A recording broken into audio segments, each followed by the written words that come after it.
Quatrième, calcul littéral, préparation au DS, correction des exercices 5 et 6. Donc exercice 5, question 1, calculer la somme de 6 nombres entiers consécutifs. Faire au moins 2 tests. Donc on vous demande de faire au moins 2 tests à la question 1. Donc c'est à vous de choisir les suites de nombres. Je vous propose une première suite de nombres. Donc 1 plus 2 plus 3 plus 4 plus 5 plus 6. J'ai bien 6 nombres entiers successifs, j'en fais la somme. Vous pouvez prendre votre calculatrice ou vous pouvez compter de tête. 1 plus 2, 3, plus 3, 6, plus 4, 10, 15, 21. Autre nombre, cette fois-ci j'ai choisi comme partir de 10, donc 10 plus 11 plus 12 plus 13 plus 14 plus 15, on va trouver 75.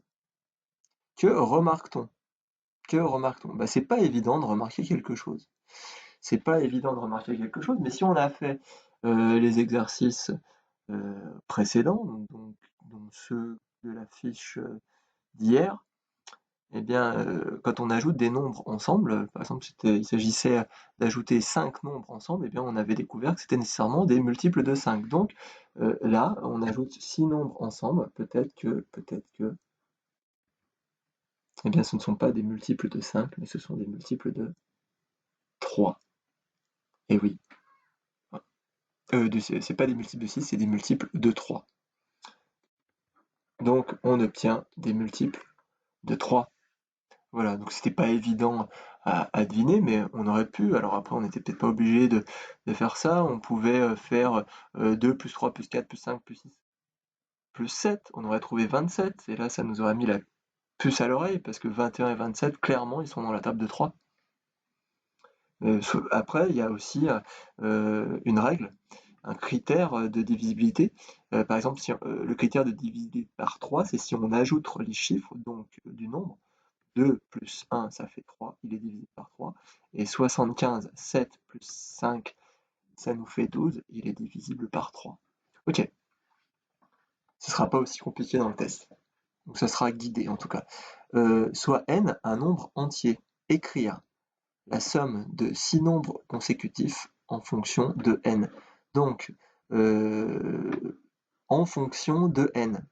Donc si mon premier nombre c'est n, le nombre qui suit n c'est... Le nombre qui suit 1, c'est 2. Comment on est passé de 1 à 2? Ben, on a fait plus 1. Donc le nombre qui suit n, le nombre entier qui suit n, c'est n plus 1. Le nombre entier qui suit 2, c'est 3. Donc c'est 1 plus 2.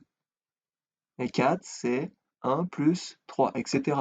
Donc le nombre qui suit n plus 1, c'est n plus 2. Le nombre qui suit n plus 2, c'est n plus 3, etc., etc. Donc là, on a bien 1, 2, 3, 4, 5, 6 nombres. Donc maintenant, on va enlever les parenthèses. D'ailleurs, elles étaient inutiles. Et on va remettre dans l'ordre. D'abord les n, ensuite les nombres. En tout, j'ai 6 n. Et si j'ajoute les nombres ensemble, ça me fait 15. Ok, voilà, j'ai développé et réduit. Donc écrire sous forme, voilà, c'était pas demandé de développer et réduire, mais je l'ai fait. Et ensuite, on vous dit démontrer que la somme de 6 nombres entiers consécutifs est toujours un multiple de 3.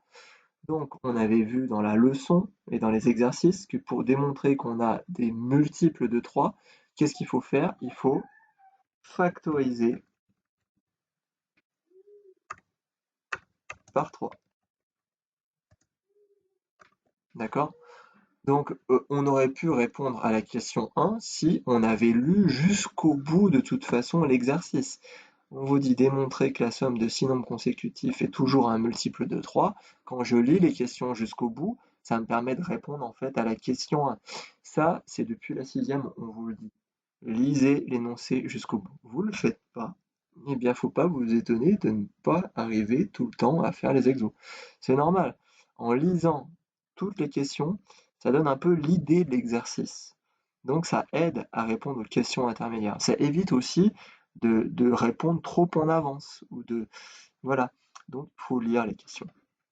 Donc là, je vais partir du 6n plus 15 et je vais le factoriser. On voit très bien qu'on ne peut pas factoriser par n et qu'on peut facilement factoriser par 3. 6 étant un multiple de 3 et 15 aussi.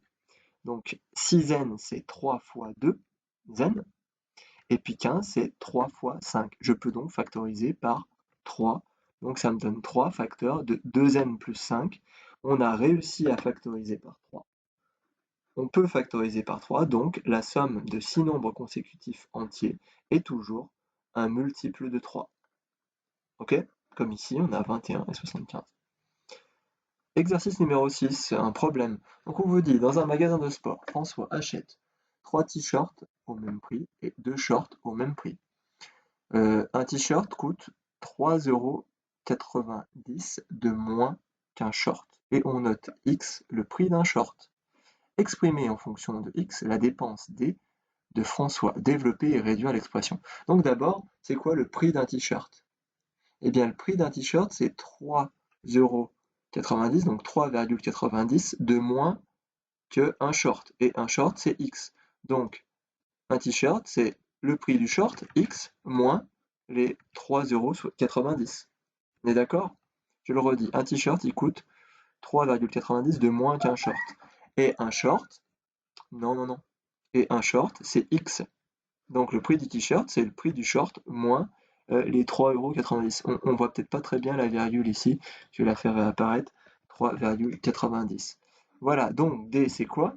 C'est 3 t-shirts, donc voici mes 3 t-shirts, X moins 3,90, donc 3 fois, bon déjà on écrit comme ça, ok, 3 t-shirts plus 2 shorts, donc les 2 shorts, pas de problème, c'est 2X.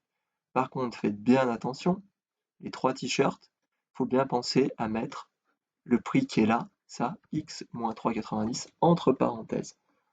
Voilà, donc j'ai 3 t-shirts qui coûtent 3,90 € de moins que le prix du short et j'ai 2 shorts.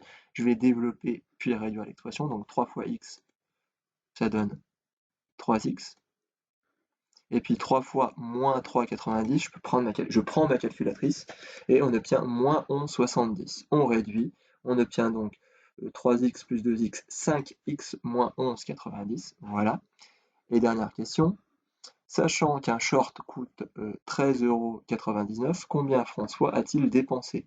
Donc on va remplacer dans l'expression développée réduite, c'est beaucoup plus simple de faire comme ça, le prix du short par le X, le prix du short, par 13,89. Comme ceci, donc 5 fois 13,89, on prend sa calculette et on obtient 57,75. C'est un problème, on vous demande de poser une question, donc il faut répondre à la question. Combien François a-t-il dépensé? François a dépensé 57,75 et on n'oublie pas les unités euros. Voilà, je vous remercie.